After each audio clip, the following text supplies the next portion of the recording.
Ang may Kristong hatag sa kaping kadagaya niya, kalan nung ihalas sa Diyos, ipakitas Kristo, ipakitas Kristo, ipakitas Kristo.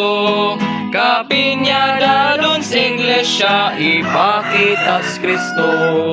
Diha niya nabuhita, naghado adlaw gabi, magkausa sa kaping niya, ipakitas Kristo, ipakitas Kristo, ipakitas Kristo.